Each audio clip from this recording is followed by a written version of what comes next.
اعوذ باللہ من الشیطان الرجیم بسم اللہ الرحمن الرحیم صلی اللہ تعالی علی محمد وعلی آلہ. پیارے دوستوں السلام علیکم ورحمۃ اللہ وبرکاتہ. قرآن حکیم ایک تعارف یا انٹروڈکشن ٹو قرآن سیریز کے لیکچر نمبر 2 میں خوش آمدید. قرآن حکیم کے محمد مصطفیٰ صلی اللہ علیہ وآلہ وسلم پر نزول کے ضمن میں چند بنیادی باتیں آج ہم سیکھیں گے. سب سے پہلے تو نزول کے لغوی معنی پر بحث ہو جائے، لیکن اس کے لیے وہ لوگ جو عربی گرامر جانتے ہیں وہ تو اس کو بہت آسانی سے سمجھ سکیں گے، لیکن جو نہیں جانتے اس کے لیے ہم تھوڑی سی یہاں پر وضاحت کریں گے. انشاءاللہ آپ کو اس کو سمجھنے میں آسانی ہوگی. لفظ ہے نزلہ ینزلو، ثلاثی مجرد، یعنی کہ یہ فعل لازم ہوتا ہے. فعل لازم سے مراد ایسے افعال جو خود سرزد ہوتے ہیں. قرآن مجید کے ان معنوں میں یہ لفظ کئی جگہ پہ آیا ہے، جیسے سورہ بنی اسرائیل میں آیا ہے قل اس طرح وبالحق انزلناہ وبالحق نزل، یعنی ہم نے اس قرآن کو حق کے ساتھ نازل کیا اور یہ حق کے ساتھ نازل ہوا. حق کے ساتھ نازل ہوا، نازل ہوا جو ہے یہ فعل لازم ہو گیا، یعنی کہ خود بخود ہو رہا ہے نازل ہوا، لیکن جہاں نازل کیا آ گیا تو یہ فعل لازم نہیں ہے. عام طور پر فعل لازم کو متعدی بنانے کے لیے اس فعل کے ساتھ کسی پری پوزیشن کا اضافہ کیا جاتا ہے، جیسے کہ اس نے اتارا جا آ، وہ آیا جا آ بیہی. اس کی ایک اگزامپل ہے سورہ شورى میں نزلہ بہر روح الامین علی قلبی کا. اچھا، نزلہ کے ساتھ کیا لگا؟ بہی روح الامین، یعنی روح الامین نے اس قرآن کو اتارا ہے محمد مصطفیٰ صلی اللہ علیہ وآلہ وسلم کے قلب پر. اب یہاں پر ایک بات تو بالکل واضح ہو جاتی ہے کہ قرآن حکیم کے نزول کی دو کیفیتیں ہیں. جناب ثلاثی مزید فی کے دو ابواب یعنی کہ باب افعال اور باب تفعیل سے لفظ قرآن مجید میں بکثرت استعمال ہوا ہے. دونوں ابواب میں یہ فعل متعدی کے طور پر مطلب اتارنا استعمال ہوا ہے، یعنی انزلہ ینزلو انزالا، نزلہ ینزلو تنزیلا. ان دونوں کے مابین فرق کو سمجھ لیجئے تو آج کی ہمارے لیکچر کی سمجھ لیجئے کہ بات آپ کے پوری ہو جائے گی. دیکھیں جی، ان دونوں کے درمیان فرق یہ ہے کہ کوئی فعل دفعتاً اور ایک دم سے کر دینے کے یہ باب افعال میں آتے ہیں، جبکہ باب تفعیل میں وہی فعل تدریجاً، اہتمام، توجہ کے ساتھ، درجہ بدرجہ اس طرح کا تنزیل ہے. اب اس کو سمجھیے کچھ اس طریقے سے کہ ان دونوں کے مابین فرق کو اعلام اور تعلیم کے معنی کے فرق کے حوالے سے بہت نمایاں اور جامعیت کے ساتھ سمجھا جا سکتا ہے. اعلام کے معنی ہے بتا دینا، یعنی میں نے آپ سے کوئی بات پوچھی، آپ نے جواب دے دیا. چنانچہ انفارمیشن آفس کو عربی میں مکتب الاعلام کہا جاتا ہے، جبکہ تعلیم کے معنی ہے ذہن نشین کرانا، تھوڑا تھوڑا کر کے بتانا، یعنی پہلے ایک بات سمجھا دینا پھر دوسری بات اس کے بعد بتانا. اس طرح درجہ بدرجہ مخاطب کے فہم کی سطح سے بلند تر بلند کرنا. اگرچہ قرآن مجید کے لیے لفظ انزال اور اس سے مشتقق مختلف الفاظ استعمال ہوئے ہیں، لیکن بکثرت لفظ تنزیل استعمال ہوا ہے. قرآن حکیم کی اصل شان تنزیلی شان ہے، یعنی کہ اس کو تدریجاً، رفتہ رفتہ، تھوڑا تھوڑا، نجمن نجمن نازل کیا گیا. چنانچہ قرآن مجید کے رسول کریم صلی اللہ علیہ وآلہ وسلم پر نزول کے لیے صحیح تر اور زیادہ مستعمل لفظ قرآن حکیم میں تنزیل ہے.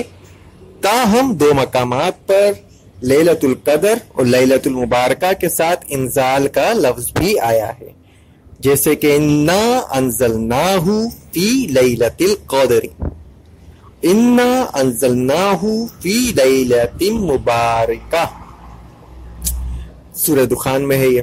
اسی طرح شہر رمضان الذی انزل فیہ القرآن، سورہ بقرہ کی آیت نمبر 175 میں بھی یہ لفظ انزال استعمال ہوا ہے. تو انزال آپ کو سمجھ میں آ گیا.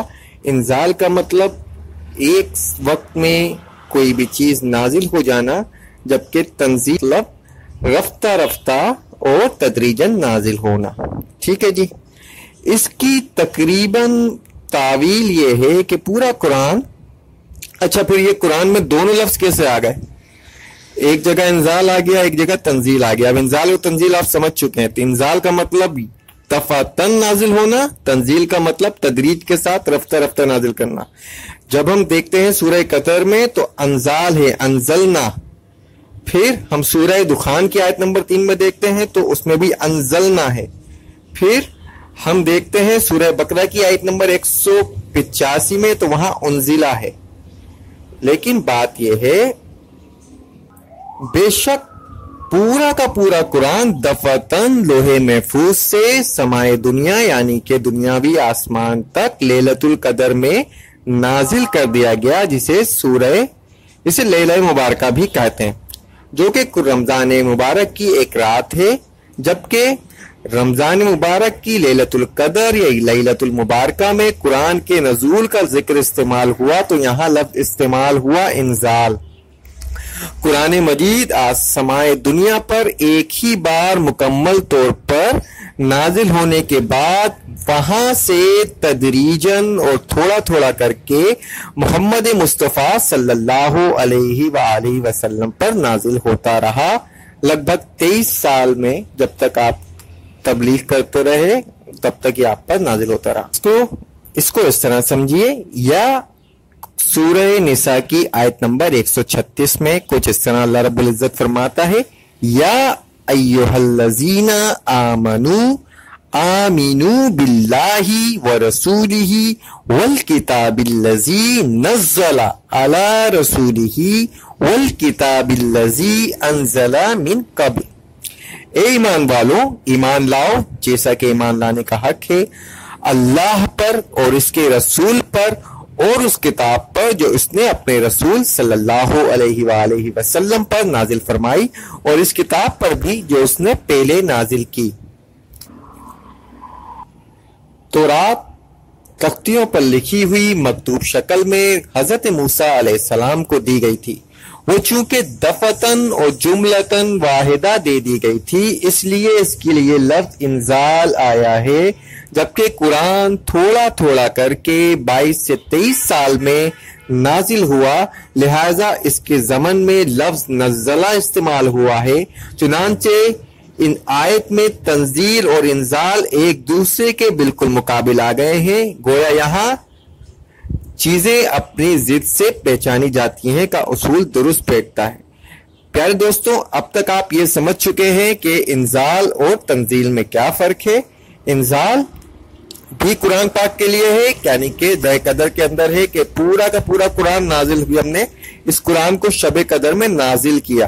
تو جو پورا کا قرآن جو نازل ہوا شب قدر میں، وہ آسمان دنیا پر پورا کا پورا لوح محفوظ سے ٹرانسفر کر دیا گیا، نازل کر دیا گیا. اور پھر اسی قرآن پاک کو آسمان دنیا سے رسول کریم صلی اللہ علیہ وآلہ وسلم کے پاس 22 سے 23 برس کے درمیان تھوڑا تھوڑا کر کے اس کی تنزیل کی گئی. اچھا، تو اب جب ایک وقت میں نازل کیا جا سکتا تھا تو پھر اس کو رفتہ رفتہ کر کے تھوڑا تھوڑا کر کے کیوں نازل کیا گیا؟ تو اس کی بھی کوئی حکمت ہونی چاہیے جسے ہم حکمت تنزیل کہہ سکتے ہیں. قرآن حکیم میں اس کی 2 حکمتیں بیان بھی کی گئی ہیں. ایک تو یہ کہ لوگ شاید اس کا تحمل نہ کر سکتے، چنانچہ لوگوں کے تحمل کی خاطر تھوڑا تھوڑا کر کے نازل کیا گیا تاکہ وہ اس کو اچھی طرح سمجھیں، اس پر غور کریں اور اسے حرز جان بنائیں، اور اسی کے مطابق ان کے ذہن و فکر کی سطح بلند ہو. یہ حکمت سورہ بنی اسرائیل کی آیت نمبر 106 میں بیان کی گئی. وَقُرْآنٌ فَرَقْنَاهُ لِتَقْرَأَهُ عَلَى النَّاسِ عَلَى مُكْثٍ وَنَزَّلْنَاهُ تَنزِيلًا. اور ہم نے قرآن کو ٹکڑوں ٹکڑوں میں منقسم کر دیا تاکہ آپ تھوڑا تھوڑا کر کے اور وقفے وقفے سے لوگوں کو سناتے رہیں، اور ہم نے اسے بتدریج اتارا. اس حکمت کو سمجھنے کے لیے بارش کی مثال ملاحظہ کیجیے. بارش ایک دم بہت موسلادھار ہو تو اس میں وہ برکات نہیں ہوتی جو تھوڑی تھوڑی اور تدریجن ہونے والی بارش میں ہوتی ہیں۔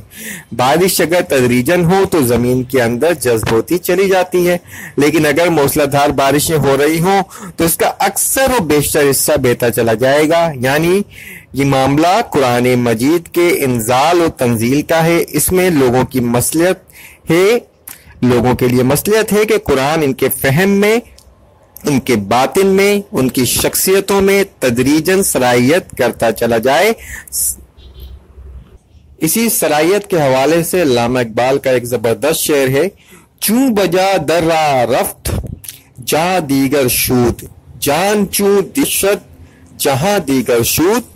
معنی آپ کو سمجھا رہا ہوں، یہ قرآن جب کسی کے باطن میں سرایت کر جاتا ہے تو اس کے اندر ایک انقلاب برپا ہو جاتا ہے، اور جب کسی کے اندر کی دنیا بدل جاتی ہے تو اس کے لیے پوری دنیا ہی انقلاب کی زد میں آ جاتی ہے یا انقلاب کی زد میں آ جاتی ہے۔ تو جب یہ قرآن کسی کے اندر اس طرح اتر جاتا ہے جسے بارش کا پانی زمین میں جذب ہوتا ہے تو اس کی شخصیت میں سرایت کرتا چلا جاتا ہے، اور اس کی شخصیت میں سرایت کرنے سے اس کا تدریجاً تھوڑا تھوڑا نازل کیا جانا ہی حکمت پر مبنی ہے۔ لیکن اس سے بھی زیادہ اہم بات سورہ فرقان میں کہی گئی، اس لیے کہ وہاں کفار مکہ بالخصوص سرداران قریش کا باقاعدہ ایک اعتراض نقل ہوا ہے۔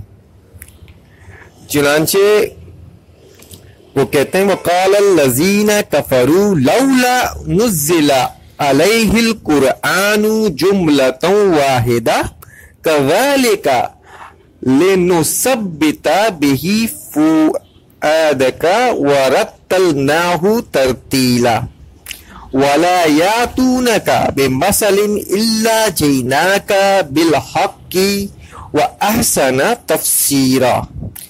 منکرین کہتے ہیں اس شخص پر سارا قرآن ایک ہی وقت میں کیوں نہ اتار دیا گیا؟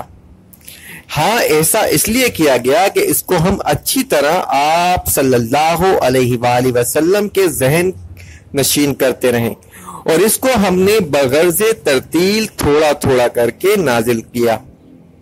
اور اس میں یہ مصلحت بھی ہے کہ جب کبھی آپ کے سامنے کوئی نرالی بات یا عجیب سوال لے کر آئے تو اس کا ٹھیک جواب بر وقت ہم نے آپ کو دے دیا اور بہترین طریقے سے دے دیا۔ سورہ فرقان کی آیت نمبر 32 و 33۔ اعتراض یہ تھا جی کہ یہ پورا قرآن ایک دم ایک بارگی میں کیوں نہیں نازل کر دیا گیا؟ اس اعتراض میں وزن تو تھا، پہلے اس کو سمجھ لیجئے۔ انہوں نے جو بات کی در حقیقت اس سے مراد یہ تھی کہ جیسے ہمارے شاعر دفتن پورا کا دیوان لوگوں کو فراہم نہیں کر دیتا، بلکہ وہ ایک غزل کہتا ہے، قصیدہ کہتا ہے، پھر مزید کہتا ہے، پھر کچھ اور طبع آزمائی کرتا ہے، پھر کچھ اور کہتا ہے، اس طرح تدریجاً ہفتہ رفتہ پورا دیوان بن جاتا ہے۔ اسی طریقے سے نعوذ باللہ محمد مصطفیٰ صلی اللہ علیہ وآلہ وسلم کر رہے ہیں۔ اگر یہ اللہ کا کلام ہوتا تو پورا کا پورا ایک دم نازل ہو سکتا تھا۔ یہ تو در حقیقت انسان کی کیفیت ہے کہ پوری کتاب دفتن پروڈیوس نہیں کر سکتا۔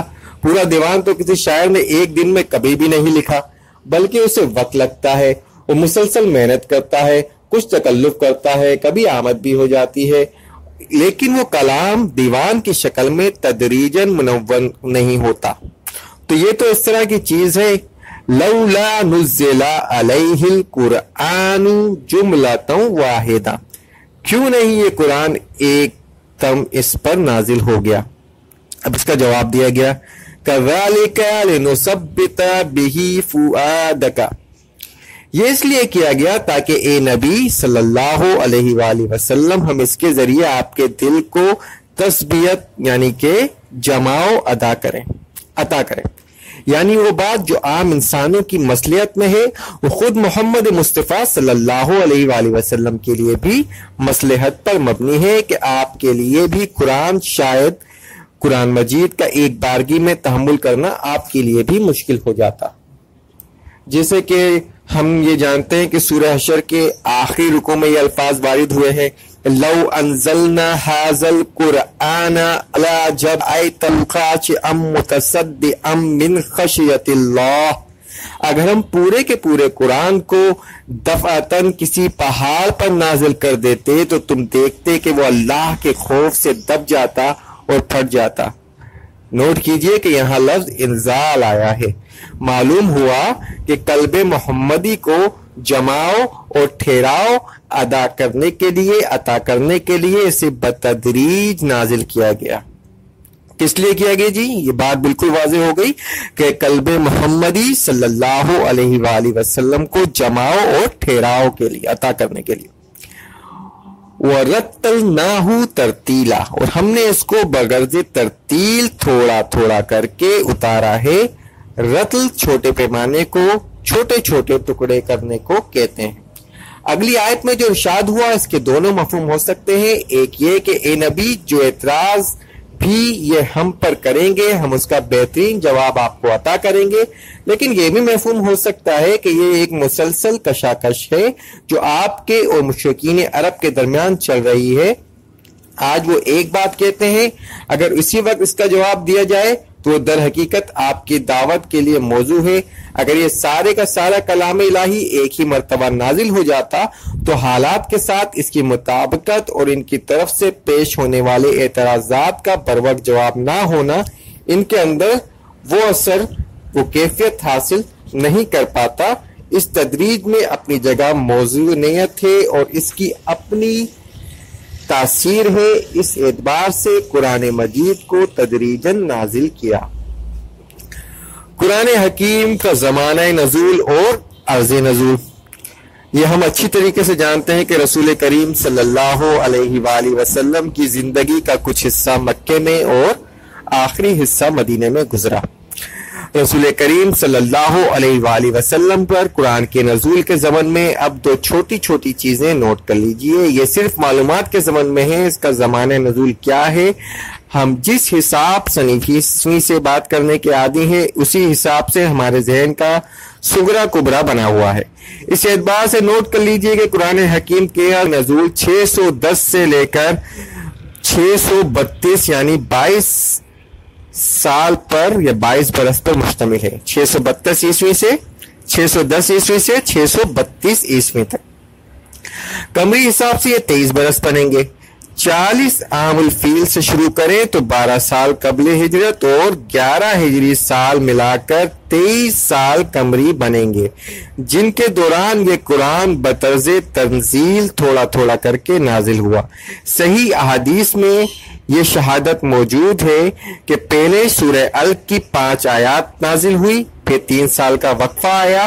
سورہ الق کی یہ 5 آیات بھی چونکہ قرآن حکیم کا حصہ ہے لہذا صحیح قول یہی ہے کہ قرآن حکیم کا زمانہ نزول 23 قمری یا 22 شمسی سال ہے۔ اب یہ کہ نزول کی جگہ کون سی ہے، اس زمن میں بھی یہ بات نوٹ کر لیجئے کہ پورا کا پورا قرآن حجاز مقدس میں ہی نازل ہوا ہے، اس لیے کہ آغاز وحی کے بعد رسول کریم صلی اللہ علیہ وآلہ وسلم کا کوئی سفر حجاز سے باہر ثابت نہیں ہے۔ آغاز وحی سے قبل آپ نے متعدد سفر کیے، آپ شام کا سفر کرتے تھے یعنی یمن بھی آپ جاتے ہوں گے، اس لیے کہ الفاظ قرآنی رحلۃ الشتاء والصیف کہ روح سے قریش کے سالانہ 2 سفر ہوتے تھے۔ گرمیوں کے موسم میں شمال کی طرف جاتے تھے اس لیے کہ فلسطین کا علاقہ نسبتاً ٹھنڈا ہے، اور سردیوں کے موسم میں وہ جنوب کی طرف یعنی کہ یمن کی طرف جاتے تھے اس لیے کہ وہ علاقہ گرم ہے۔ تو رسول کریم صلی اللہ علیہ وآلہ وسلم نے بھی تجارتی سفر کیے ہیں۔ بعض محققین نے تو یہ امکان بھی ذکر کیا ہے کہ آپ صلی اللہ علیہ وآلہ وسلم نے اس زمانے میں کوئی بحری سفر بھی کیا اور گلف کو عبور کر کے مکران کی ساحلی پٹی پر کسی جگہ پر آپ صلی اللہ علیہ وآلہ وسلم تشریف لائے، لیکن بھائی یہ اللہ ہی بہتر جانتا ہے، واللہ عالم۔ یہ بات میں نے ڈاکٹر حمید اللہ صاحب کے ایک لیکچر میں سنی تھی جو انہوں نے حیدرآباد سندھ میں دیا تھا، لیکن بعد میں اس پر جرا ہوئی کہ یہ بہت ہی کمزور قول ہے اور اس کی کوئی سند موجود نہیں۔ البتہ الخبر جہاں آج آباد ہے وہاں پر تو ہر سال ایک بہت بڑا تجارتی میلہ لگتا تھا اور حضور صلی اللہ علیہ وآلہ وسلم کا وہاں تک آنا ثابت ہے۔ بہرحال آپ کو معلوم ہے کہ حضور صلی اللہ علیہ وآلہ وسلم آغاز وحی کے بعد 10 سال تک تو مکہ مکرمہ میں رہے، اس کے بعد طائف کا سفر کیا، پھر آس پاس عکاظ کا میلہ لگتا تھا اور منڈیاں لگتی تھیں، ان میں آپ نے سفر کیے، پھر آپ صلی اللہ علیہ وآلہ وسلم نے مدینہ منورہ میں ہجرت فرمائی، اور اس کے بعد سب جنگیں حجاز کے علاقے میں ہی ہوئی سوائے غزوہ تبوک کے، لیکن تبوک بھی اصل میں حجاز ہی کا شمالی سرا ہے، اس اعتبار سے حجاز مقدس کا علاقہ جس میں قرآن حکیم نازل ہوا ہے۔ تاہم 2 آیات اس اعتبار سے مستثنی قرار دی جا سکتی ہیں کہ وہ زمین پر نہیں بلکہ آسمان پر نازل ہوئی۔ حضرت عبداللہ بن مسعود رضی اللہ تعالی عنہ سے صحیح مسلم میں روایت موجود ہے کہ شب معراج میں اللہ رب العزت نے آپ صلی اللہ علیہ وآلہ وسلم کو جو 3 تحفے عطا کیے، ان میں نماز کی فرضیت اور 2 آیات قرآنی شامل ہیں۔ یہ سورہ بقرہ کی آخری 2 آیات ہیں جو عرش کے 2 خزانے ہیں، یعنی کہ آمن الرسول سے شروع ہوتی ہیں، جو محمد رسول اللہ صلی اللہ علیہ وآلہ وسلم کو شب معراج میں عطا ہوئے۔ تو یہ 2 آیاتیں مستثنا ہیں کہ یہ زمین پر نازل نہیں ہوئی بلکہ آپ صلی اللہ علیہ وآلہ وسلم کو سدرۃ المنتہا پر دی گئیں، اور خود آپ صلی اللہ علیہ وآلہ وسلم 7ویں آسمان پر تھے، جبکہ باقی پورا قرآن آسمان سے زمین پر نازل ہوا۔ جغرافیائی اعتبار سے حجاز مقدس کا علاقہ محبت وحی ہے۔ قرآن حکیم کی محفوظیت۔ میں نے عرض کیا تھا کہ قرآن کے بارے میں 3 بنیادی اور اعتقاد چیزیں، اول یہ کہ قرآن اللہ کا کلام ہے، دوم یہ کہ محمد مصطفیٰ صلی اللہ علیہ وآلہ وسلم پر نازل ہوا، اور سوم یہ کہ یہ من و ان کل کا کل محفوظ ہے، اس میں نہ کوئی کمی ہوئی ہے نہ کوئی بیشی ہوئی ہے، نہ کمی ہو سکتی ہے نہ بیشی ہو سکتی ہے، نہ کوئی تعریف ہو سکتی ہے نہ کوئی تبدیلی ہو سکتی ہے، ہمارے عقیدے کا لازمی جز ہے۔ اس کے بارے میں اس حد تک یقین ضروری ہے، تبھی ہمارا ایمان کامل ہوتا ہے، یعنی ہم اس قرآن کو محفوظ مانتے ہیں۔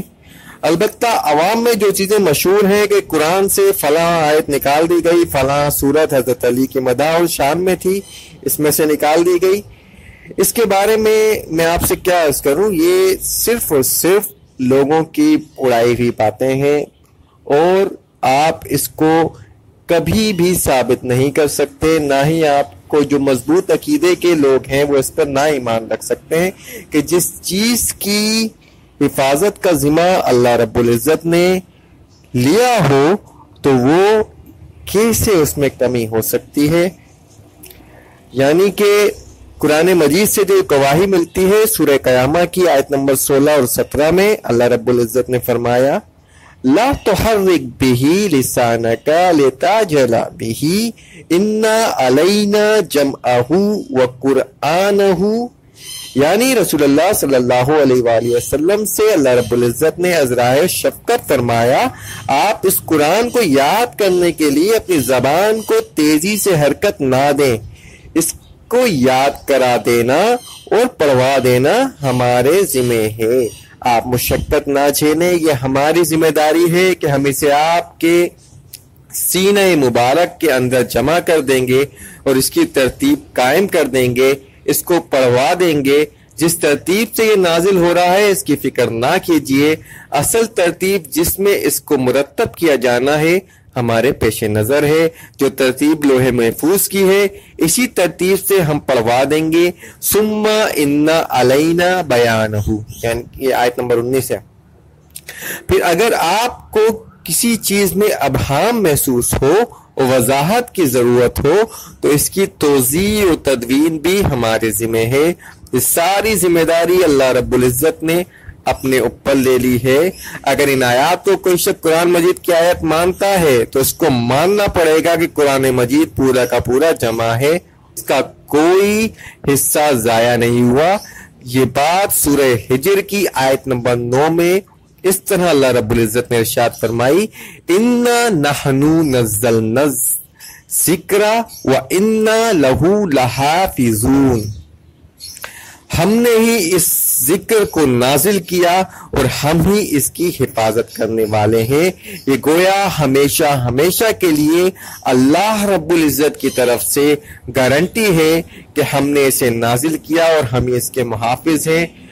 اس بات کو علامہ اقبال نے کچھ اس طرح پیش کیا: حرف اورا ریب نے تبدیل نے، آئے شرمندہ تعویل نے۔ اس کے لفظ میں نہ کسی شک و شبے کا شائبہ ہے، نہ رد و بدل کی گنجائش، اور اس کی آیات کسی تعویل کی محتاج نہیں۔ اس شعر میں 3 اعتبار سے نفی کی گئی۔ قرآن کے حروف میں یعنی اس کے متن میں کوئی شک و شبہ نہیں، یہ من و ان موجود ہے، اس میں کہیں کوئی تحریف نہیں ہوئی، کہیں تبدیلی نہیں ہوئی، قطعاً ایسا نہیں ہے۔ کیا اس کے آیت کی الٹ سلٹ تعویل بھی کی جا سکتی ہے؟ نہیں، یہ بات بظاہر بہت بڑا دعویٰ معلوم ہوتا ہے، اس لیے کہ تعویل کے اعتبار سے قرآن مجید کے معنی میں لوگوں نے تحریف کی ہے، معنی میں تحریف کی ہے۔ یعنی واقعہ یہ ہے کہ قرآن مجید میں کوئی معنوی تحریف کی کوشش بھی ہوئی تو وہ قطعاً درجہ استناد کو نہیں پہنچی، اس سے کبھی بھی استقلال و دوام حاصل نہیں ہو سکا۔ قرآن نے اس کو خود رد کر دیا، جس طرح دودھ میں سے مکھی کو نکال کر پھینک دیا جاتا ہے۔ ایسی تعویلات بھی امت کے تاریخ کے دوران کہیں بھی جڑ نہیں سکیں، پکڑی گئیں، اسی طرح نکال دی گئیں۔ اس بات کی سند بھی قرآن میں موجود ہے۔ سورہ حامیم سجدہ کی آیت نمبر 42 میں ہے: لا یاتیہ الباطل من بین یدیہ ولا من خلفہ تنزیل من حکیم حمید۔ باطل اس قرآن پر حملہ آور نہیں ہو سکتا، نہ سامنے سے نہ پیچھے سے، یہ حکیم اور حمید کی نازل کردہ چیز ہے۔ یہ بات سرے سے خارج امکان ہے کہ قرآن میں کوئی تحریف ہو جائے، نکال دیا جائے، اس میں کوئی غیر قرآن چیز کو شامل کر دیا جائے۔ سورہ حاقہ کی آیت ملاحظہ کیجئے، آیت نمبر 44، 45، 46 اور 47: وَلَوْ تَقَوَّلَ عَلَيْنَا بَعْضَ الْأَقَاوِيلِ وَلَوْ تَقَوَّلَ عَلَيْنَا بَعْضَ الْأَقَاوِيلِ لَأَخَذْنَا مِنْهُ بِالْيَمِينِ ثُمَّ لَقَطَعْنَا مِنْهُ الْوَتِينَ فَمَا مِنْكُمْ مِنْ أَحَدٍ عَنْهُ حَاجِزِينَ۔ کوئی اور اس میں اضافہ کیا کرے گا، یعنی کوئی اور اس میں کیا اضافہ کرے گا؟ اگر یہ لفظ ہمارے نبی صلی اللہ علیہ وآلہ وسلم خود بھی بفرض محال نعوذ باللہ اپنی طرف سے کچھ گھر کر اس میں شامل کر دیں تو ہم انہیں داہنے ہاتھ سے پکڑیں گے اور ان کی چہرہ کاٹ دیں گے، پھر تم میں سے کوئی بڑے سے بڑا محافظ ان کا حامی و مددگار نہیں ہوگا جو انہیں ہماری پکڑ سے بچا سکے۔ پیارے دوستو، یہ بات کتنی سخت ہے اور کتنی یقینی ہے۔ یہاں تو رسول کریم صلی اللہ علیہ وآلہ وسلم کے لیے بھی اس شدت کے ساتھ نفی کر دی گئی۔ قرآن کہ اللہ رب العزت کا ایک ایک لفظ محفوظ ہے، محمد مصطفیٰ صلی اللہ علیہ وآلہ وسلم نعوذ باللہ نعوذ باللہ نعوذ باللہ بفرض محال اپنی طرف سے کوشش بھی کریں تو ان کا دائنے ہاتھ سے پکڑ کر ان کی شیرک کاٹ دی جائے گی۔ کفار و مشرکین کے طرف سے مطالبہ کیا جاتا تھا کہ آپ اس قرآن میں کچھ نرمی اور لچک دکھائیں، یہ تو بہت ریجڈ ہے، یہ تو بہت ان کمپرومائزنگ ہے۔ بہرحال دنیا میں معاملات کچھ لو اور کچھ دو سے طے ہوتے ہیں، لہذا آپ نرم پڑھیں تو ہم بھی نرم پڑھتے ہیں۔ اس کے بارے میں سورہ قلم کی آیت نمبر 9 میں فرمایا گیا: وَدُّوا لَوْ تُدْهِنُوا فَيُدْهِنُونَ۔ وہ تو چاہتے ہیں کہ آپ کچھ ڈھیلے ہو جائیں تو یہ بھی ڈھیلے ہو جائیں گے۔ اور سورہ یونس میں ارشاد ہوا: وَإِذَا تُتْلَى عَلَيْهِمْ آيَاتُنَا بَيِّنَاتٍ قَالَ الَّذِينَ لَا يَرْجُونَ لِقَاءَنَا نَأْتِ بِقُرْآنٍ غیری ھذا او بدلہ قل ما یکون لی ان ابدلہ من تلقاء نفسی ان اتبع الا ما یوحی الی انی اخاف ان عصیت ربی عذاب یوم عظیم۔ جب انہیں ہماری آیات بینات سنائی جاتی ہیں تو وہ لوگ جو ہم سے ملنے کی توقع نہیں رکھتے کہتے ہیں کہ اس قرآن کے بجائے کوئی اور قرآن لائیے یا اس میں کچھ ترمیم کیجیے۔ اے نبی صلی اللہ علیہ وآلہ وسلم ان سے کہہ دیجئے میرے لیے یہ ہرگز ممکن نہیں کہ میں اپنے خیال اور ارادے سے اس کے اندر کچھ تبدیلی کر سکوں، میں تو خود پابند ہوں اس کا جو وحی مجھ پر نازل کی جاتی ہے یا مجھ پر وحی کیا جاتا ہے۔ اگر میں اپنے رب کی نافرمانی کروں تو مجھے ایک بڑے ہولناک دن کے عذاب کا ڈر ہے۔ تو پیارے دوستوں، یہ بات بالکل یہاں پر ثابت ہو گئی کہ یہ ہے قرآن مجید کی شان کہ یہ لفظاً معناً متناً کلی طور پر محفوظ ہے اور اللہ رب العزت نے اسے نازل کیا اور وہی اس کی حفاظت کرنے والا ہے، اور اللہ رب العزت کے اس قرآن پر کوئی حملہ آور نہیں ہو سکتا، کوئی باطل حملہ آور نہیں ہو سکتا، نہ سامنے سے نہ پیچھے سے۔ یہ ایک حکیم و حمید کی نازل کردہ چیز ہے۔ آج کا لیکچر یہاں پہ ہم اختتام کرتے ہیں۔